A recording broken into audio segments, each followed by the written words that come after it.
Macross side of the spectrum. Robotech? Both? We're going to be hitting on both sides of these. We're going to be talking some physics. Probably still don't think any physicists in the house. Okay, we have somebody that can jump in and correct us. Also going to be discussing the topology of the biological series and plus we have music towards the end and We can't hear anything you're saying. move up to the mic so you can hear. Sorry.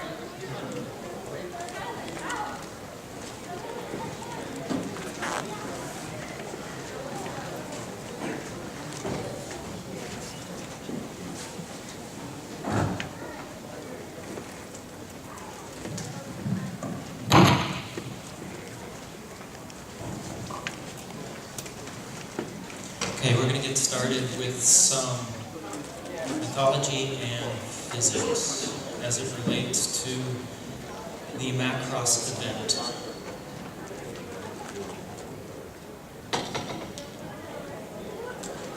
T.E. Lawrence, eponymously of Arabia, but very much an Englishman, favored pinching a burning match between his fingers to put it out. When asked by his colleague William Potter to reveal his trick, how is it he so effectively extinguished the flame without hurting himself whatsoever, Lawrence just smiled and said the trick, Potter, is in not minding that it hurts. The fire that danced at the end of that match was a gift from the Titan Prometheus, a gift that he stole from the gods. When Prometheus was caught and brought to justice for his theft, the gods, well, you might say they overreacted just a little bit. The poor man was tied to a rock as an eagle ripped through his belly and ate his liver over and over again, day after day, ad infinitum. All because he gave us fire. Our first true piece of technology, fire.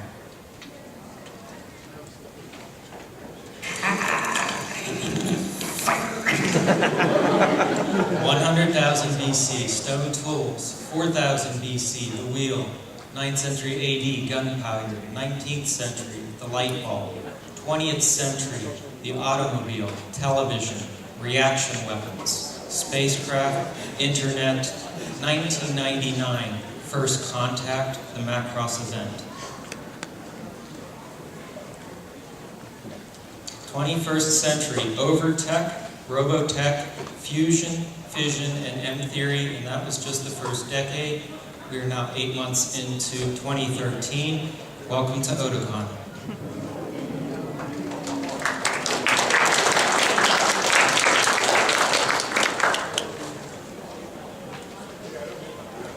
Macross, the gift of fire, came in the form of an alien starship that crashed in South Pacific in 1999.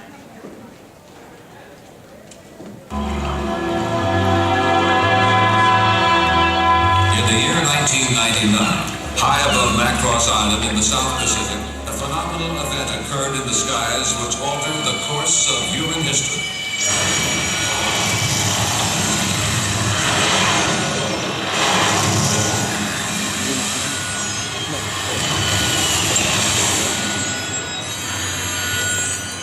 A gigantic alien spaceship broke through the very fabric of hyperspace on a collision course with the Earth. During its uncontrolled fall from the sky, the plummeting space fortress produced shockwaves of incredible force.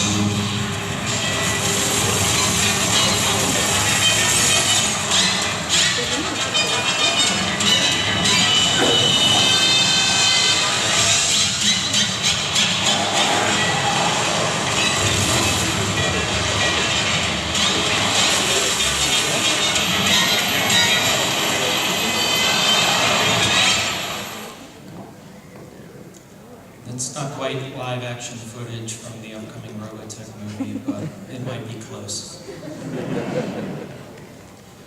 So the ship crashed on the island, and the Earth scientists would study and rebuild the alien starship as the first super-dimensional fortress Macross. For Robotech fans, more familiar with it as the SDF-1.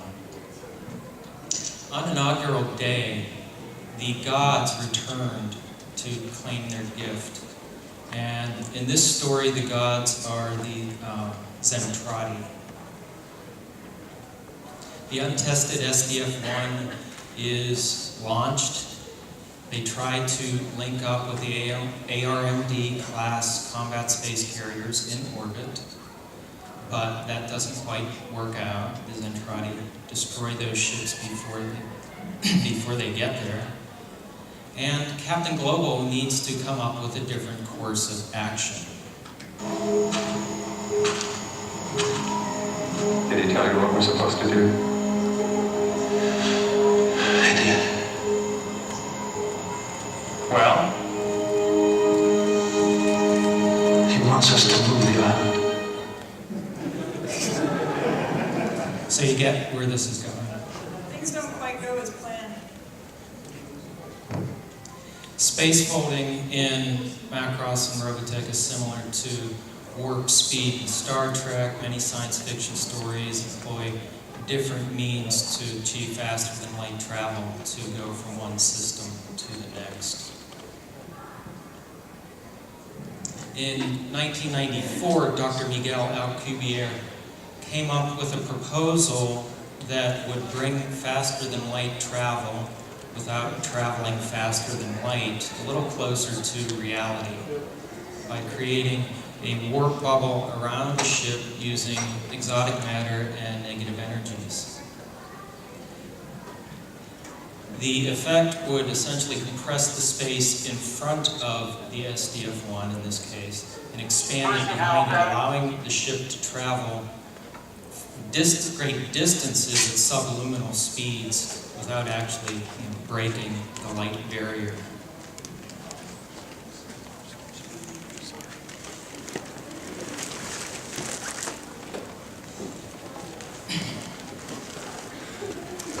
There's a problem though. The captain initiates this space fold deep within the Earth's gravity well. Einstein described the effects of matter on space-time, and he described it as a warping effect that you and I perceive as gravity. The larger the mass, the more space-time is warped, the more gravity you have. Executing a space fold from the bottom of the gravity well is like hitting the nitrous on your car. You get one hell of a boost. Instead of defolding locally, they find themselves catapulted across the solar system.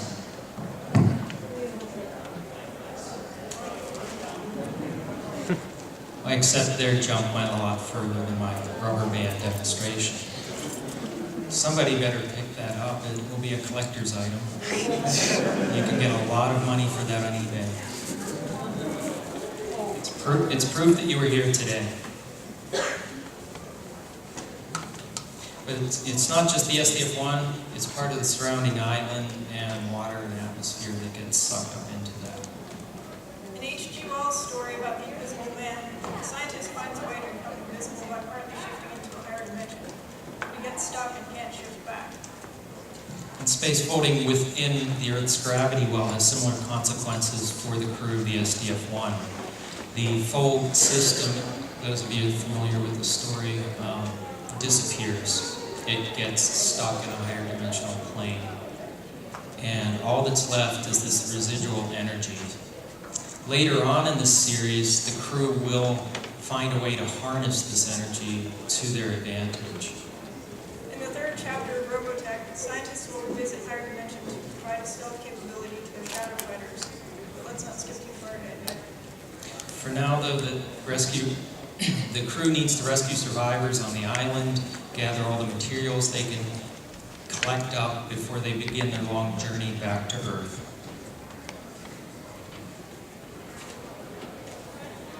Among the debris, they find the carriers of Prometheus and Daedalus. These are attached to the Just in Prometheus mythology, the Prometheus carrier is tied to the SDF-1, the SDF-1 being the rock. Each day Valkyries go out to face the Zentradi. They're destroyed, they're rebuilt over and over, day after day.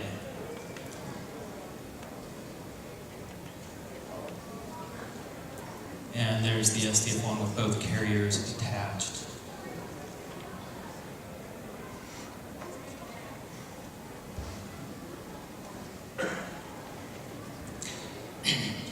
The Daedalus becomes the right-hand defensive tool eventually for the Macross. And from mythology, Daedalus was a builder of things, like a hammer. He's well known for constructing King Minos' labyrinth to house the Minotaur. To keep the secrets of the labyrinth from getting out, he imprisoned Daedalus and his son Icarus. And to escape their imprisonment, Daedalus constructs wings so he and his son can fly away. Daedalus makes it, Icarus doesn't. He flies too close to the sun and falls to the earth as his wings melt. Icarus takes the form of Hikaru and Macross and Rick and Robotech. Like Icarus, if you remember from the series, Hikaru is always getting shot down. So he's mirroring this story that way. The young voice actor, Arihiro Hase, he gave the voice to Hikaru in Macross. Sadly, his life was cut short in 1999 by a fall that cruelly mirrors the fate of Icarus. In his memory, we'd like to share a few examples of his work and part of an interview with Mari Ejima, who provided the voice of Minmay both in the original Japanese series and the later ADV English release. In the Macross 7 TV series, Arihiro Hase plays the character of Bobby, who was supposed to play the part of Hikaru in a memorial video. The part of Minmay in Macross 7 is to be played by our daughter Elaine. Interestingly, our hero has a connection to both of our daughters, one through Macross 7 and one through Southern Cross, through Dana. In the original Southern Cross series, which makes up the second chapter of Robotech, our hero plays the voice of Bowie.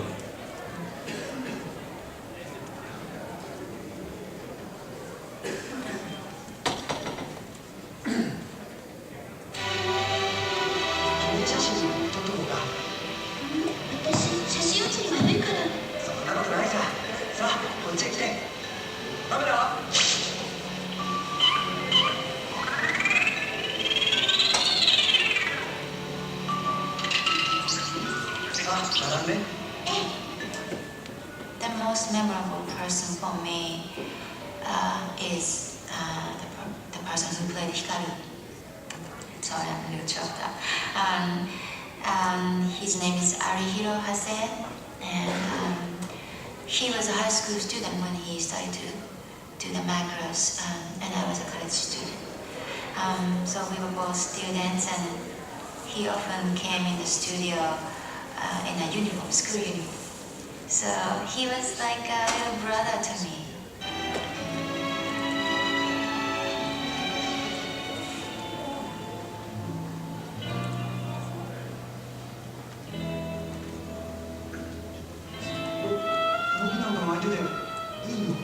He is still very close to my heart, and when I am recording this new Macross in the studio, sometimes I feel his spirit right next to me, so I almost like dedicating this series to him.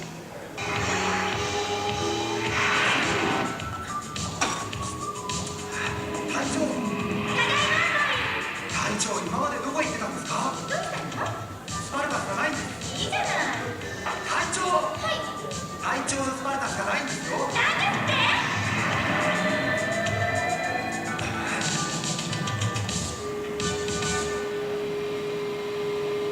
He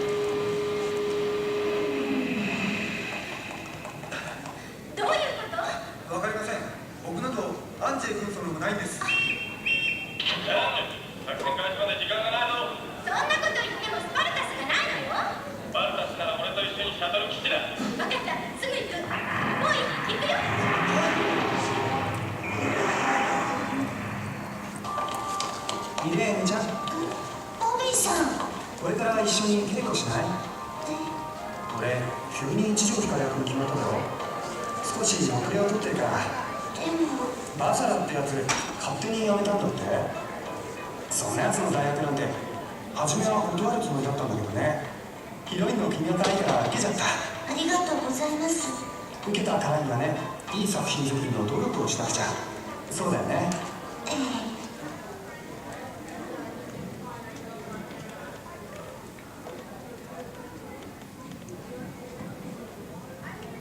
Does anybody know who shot down Rick Hunter Hikaru in the failed Daedalus maneuver episode?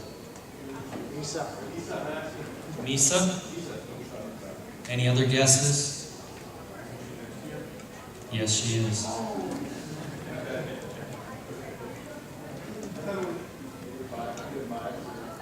Almost. Let's see. This is the episode I'm talking about. Misa has a delayed response to the Daedalus defense maneuver. And as we see, it punches through the other side of his entire ship. Both Hikaru and Milia are caught in the line of fire. And Hikaru's ship takes some damage, but not necessarily enough to down him in the ocean. Here's an example of a real live F-14 that has damage to its vertical stabilizer, landing safely on the carrier. So it's kind of hard to see at full speed. So in the slow motion, take a look at the rear of the aircraft as it swings around. And there you can see the missing vertical stabilizer on the right side. Now, a skilled pilot should have been able to land that. But we see here, Milia, the better pilot, evades all the missiles.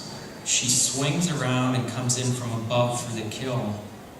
Hikaru thinks he's making it, and then suddenly, here it comes, boom, she hits him. He ejects, and it shoots appearing in the upper left as Milia runs off to fight another day. That was some skillful flying, if I do say so myself. I just wish she made coffee as well. Maria, you're just gonna have to try and be a little more careful. But I used only a little dash of liquid that I got out of this bottle. I'm sorry. Oh. It says oil here, Maria. Oil catches fire. It says for cooking. You cooked the coffee pot. Now, Milia's character has a little mythology associated with it. Is anyone familiar with the story of Atalanta? Fierce Greek warrior.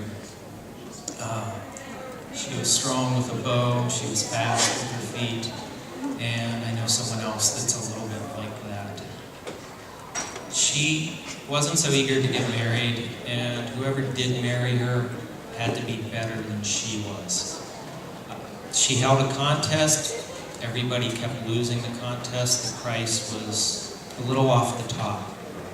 So you had to be confident in yourself to win. Then along came Hippomenes. He knew he couldn't outrun Atalanta very well. Hippomenes saw the help of the gods and was given 3 magic golden apples. Each time Atalanta closed in on him, he tossed her golden apple and slowed her down. I asked the goddess for some apples today. In the Macross story, the first golden apple that Max gets is when they face each other in aerial combat and Milia is chased off the ship. The second golden apple comes at the little meeting in the arcade. Simulated combat. Again, she loses. And the third one is a date in the park. She brings knives. You know, what can be better than that?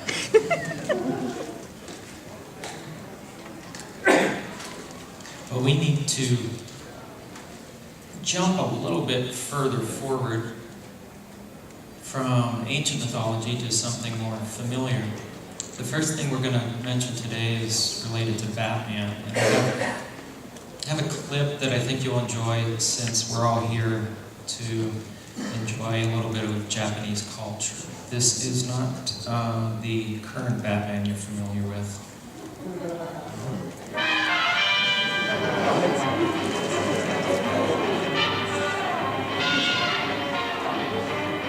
And what's coming up you may not be familiar with.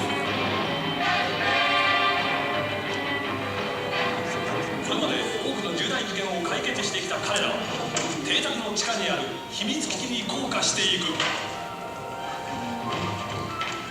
そして彼らは悪に立ち向かう勇敢な戦士バットマンとロビンに変身。時を移さずバットカーに乗り込み救助救出のため現場に急行するのであった。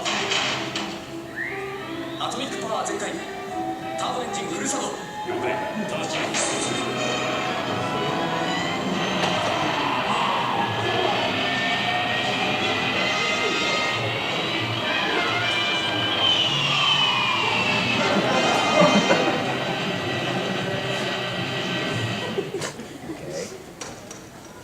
That was the Dark Knight, Cape Crusader related to Macross. Max's character is based on a real-life aviator, World War I flying ace Max Immelmann. In his time, he was the first to receive the Pour le Mérite Award, Germany's highest honor. After Max's death, this honor would later be renamed the Blue Max, and Macross and Robotech have their very own Blue Max.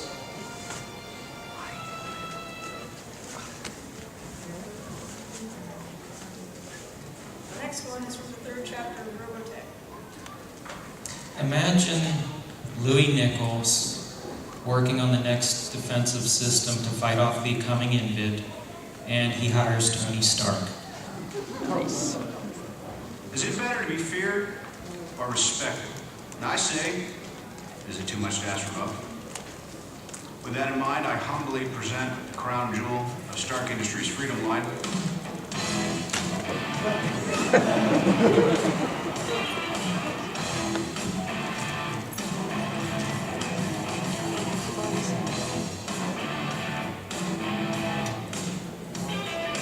Let one of these off the chain, and I personally guarantee you, the bad guys won't even want to come out of their caves.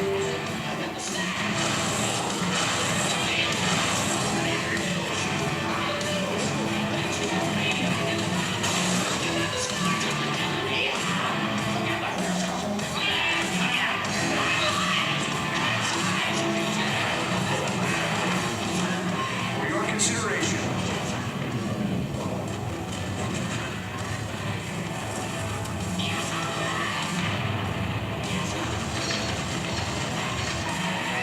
tell you what, throw a little hot rod red in there.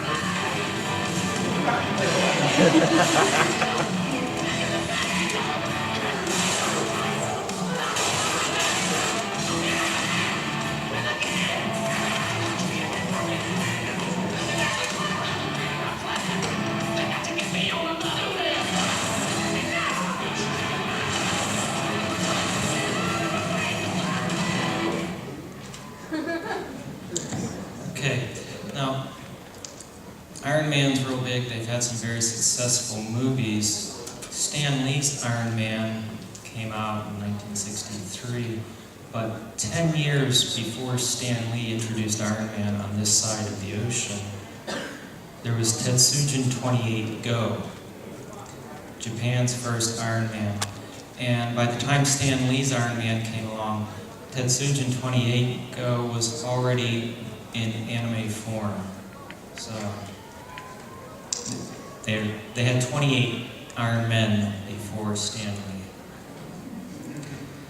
Now, we're running a little bit behind on time. I don't think we're going to get through all of these next few things, so I want to give it out to you Which one of these would you like to see next? Star Wars?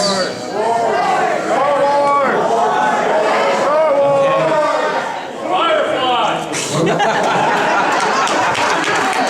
going to go with Star Wars for a moment. Damn you, brown coat. If you watch closely, Macross, Southern Cross, and Mosquito, you'll see a lot of familiar scenes. If you can think of a better idea in the next 10 seconds, let me know. In the meantime, everybody hit the deck and hope for the best.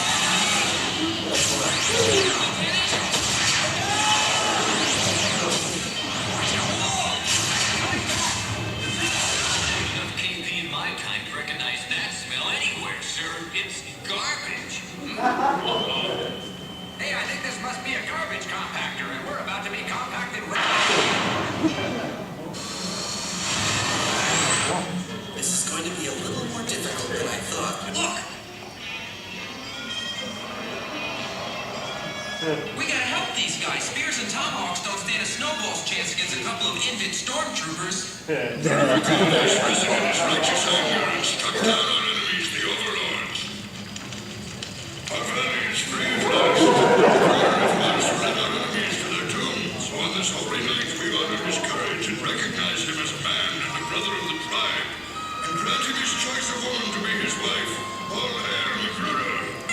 Nick grows up so fast.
To appease the Star Trek fans out there and go boldly where no one has gone before.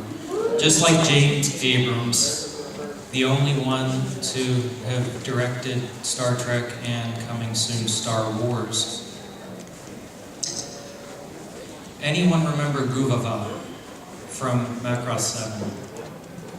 Nobody? Got a few people in the back? Well, there's a little trouble with You know the law about transporting animals proven harmful? I've had them genetically engineered for compatibility with humanoid ecologies. See how friendly and lovable they are. And in Macross 7, you have the Proto-Devlin. Meet the Proto-Devlin.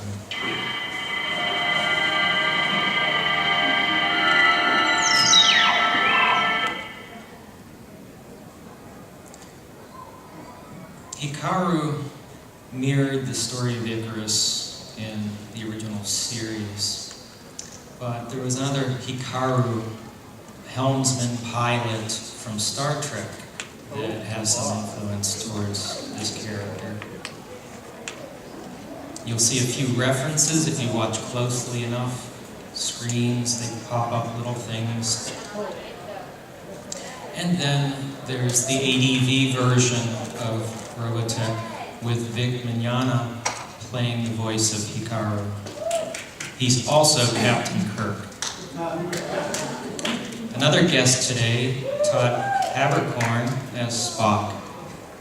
Strange how the past sometimes breaks through into the present. Well, so much for mythology.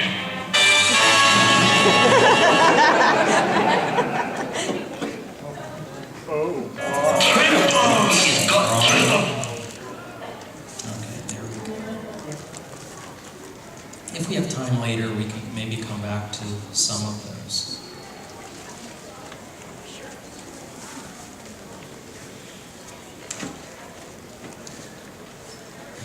So in the Macross world, it's a world of extremes. You have the large, and you have the small. Einstein's theories of relativity address the large, and quantum theories address the extremely small. When you try to mix those things, it doesn't work out so well. In physics, you get these nasty infinities. And the same thing happens in Macross. But enter string theory. As you add dimension to the fundamental point particles, you can cancel out a lot of these infinities. In Macross and Robotech, the added dimension comes through song. And it reaches across boundaries, and friendships are formed. But there are some problems. Just as with string theory, there are many different many different versions of Macross. And that's where M theory comes in, to try to tie all of this together, or at least make it a little more understandable of what goes where. Well, is that all? I don't think they believe us. It's probably the dishonest expression on your face, then. Do you really believe this wild tale? It's pure fantasy. Gentlemen, let's hear the entire briefing before discussing it.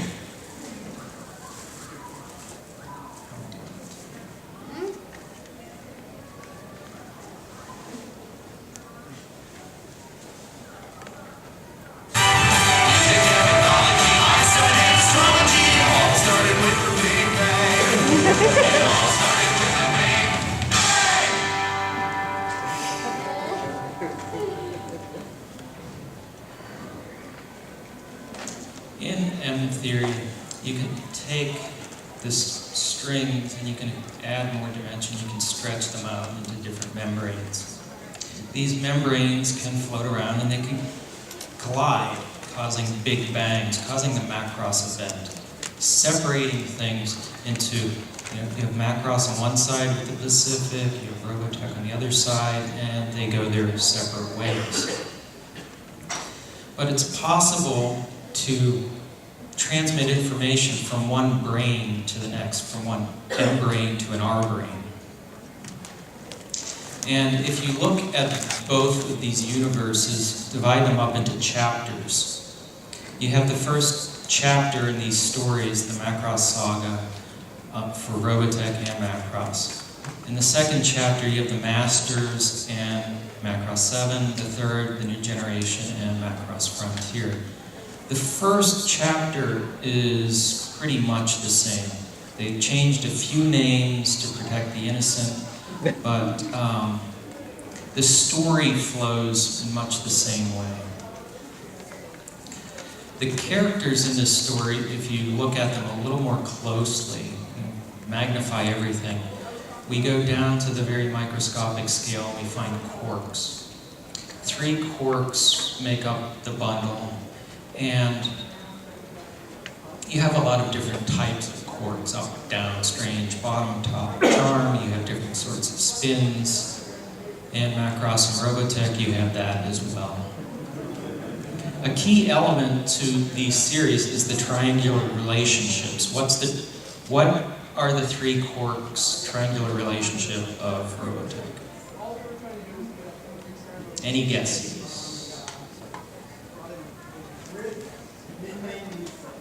Bingo. And we'll see that through each of these 3 chapters.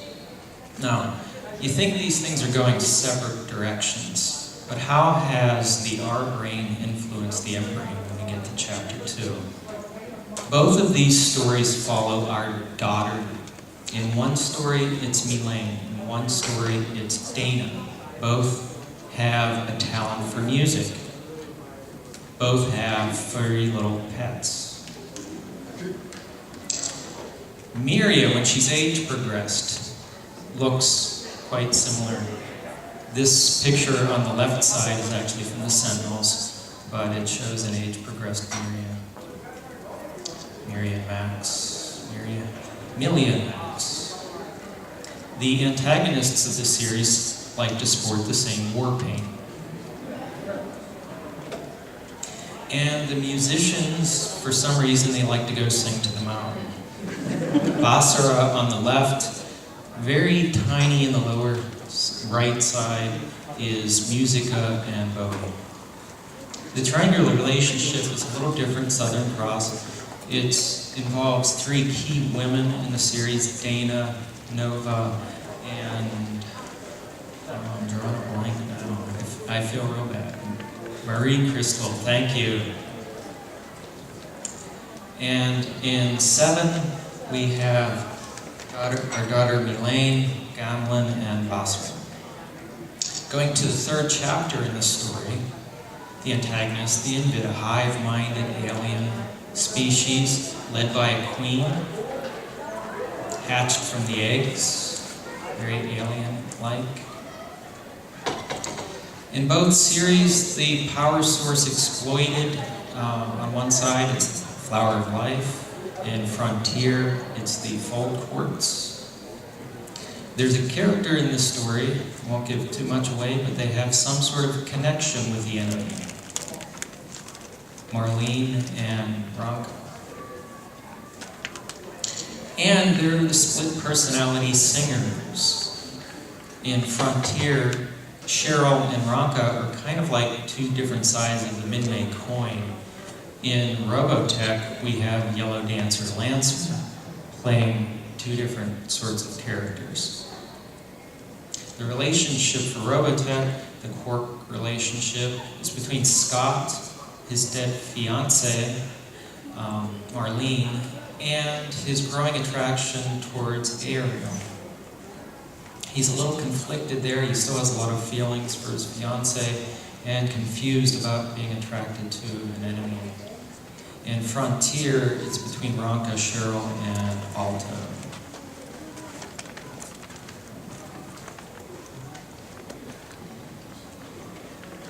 Okay. Quantum tunnel. Occasionally, you can walk through a wall, but the probability of doing so is extremely low. It would take your entire life and it may not happen. My odds was less than the whole world. That's the Zentradi brute force method. Quantum tunneling, as it applies to what we're talking about today, is going to look at a few characters that are jumping from one series to another unrelated series. Does everybody know who this is? Kyle. Lynn Kyle from the original Macross. In Robotech, he makes a guest appearance in the 3rd generation. In the New York episode, he can be found as a street musician. He's fallen from the 1st series. George Sullivan, who appears in Robotech in the 2nd chapter, playing with Bowie Grant, we can find him earlier in the Macross saga. Remember when Minmay diverts Rick from meeting up with Lisa? They go off to a lounge. Here's George playing piano at that lounge. And the last one we're going to throw in here is from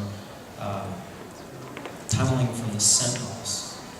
This character is a shopkeeper who sells Lisa her wedding dress. If we look into the Southern Cross grouping, he makes another guest appearance selling our daughter Dana her dress. How we doing with the physics? We okay? Everything kosher? We haven't stretched it too much. I hope we haven't hurt too many brains just yet.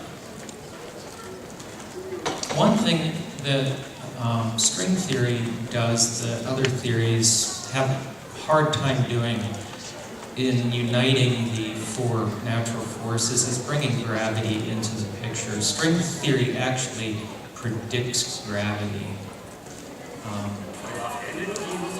And in Macross 7, Dr. Chiba here is talking about perhaps maybe a 5th natural energy or force.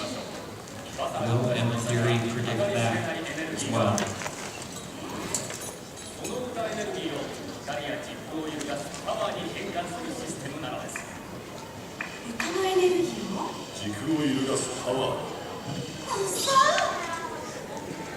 power of song can not only reach across hearts and minds, it can bend space.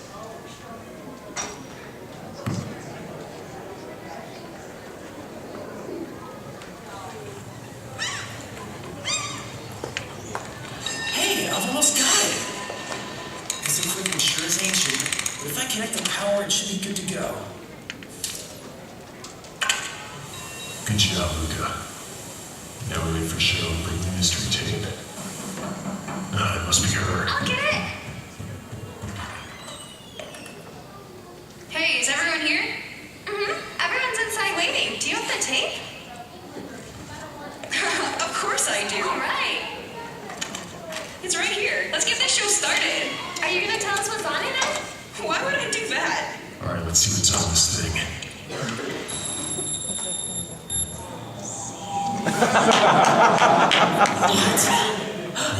Wait, there's something else. The signal's coming back.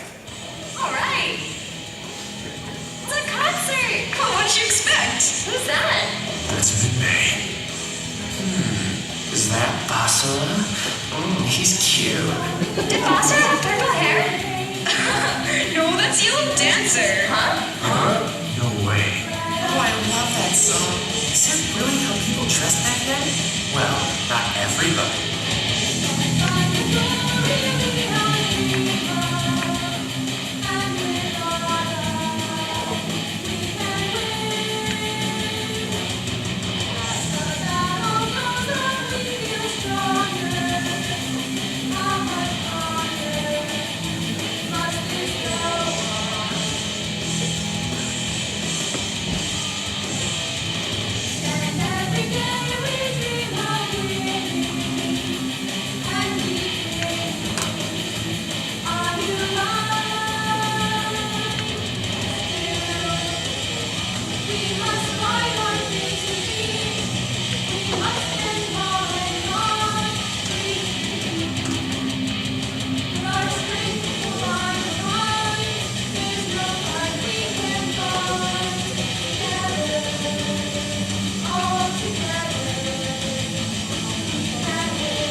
Lindsay as Bronca, and Eliza as Minmay for singing together. Eliza and Brianna also provided some of the voice for the dubbing earlier. And is Kyle around? Is Kyle in the house? Kyle Dunn did all the male voices for that dubbing section. We do have another guest that dropped in on us. Mr. Kevin McKeever from Harmony Gold is here.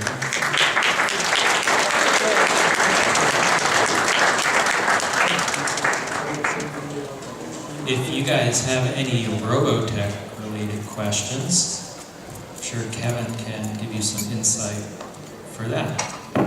First off, ladies, bravo. It takes a lot of courage to come up here and sing a song. All right? Bravo. Great cosplay, by the way, to you ladies. Wonderful job. I can't see you all behind the speaker. But you all did a wonderful job. Your costumes were wonderful. Folks, one more round of applause for these lovely performers who performed for you today. All right. I'm Kevin McKeever. I'm Vice President of Marketing for the Robotech franchise. Jason, I'm going to take your computer here for a second. Would you like to find out what's going on? How many of you were at the Robotech panel earlier today? How many of you were not? How many want to see some footage from the upcoming Robotech projects?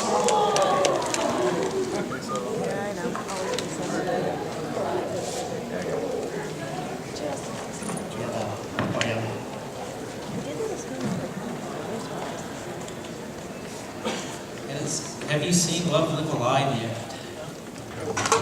Yes? No?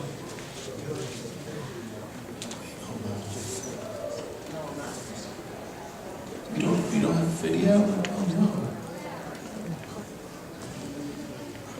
Oh no. I broke it. Uh-oh.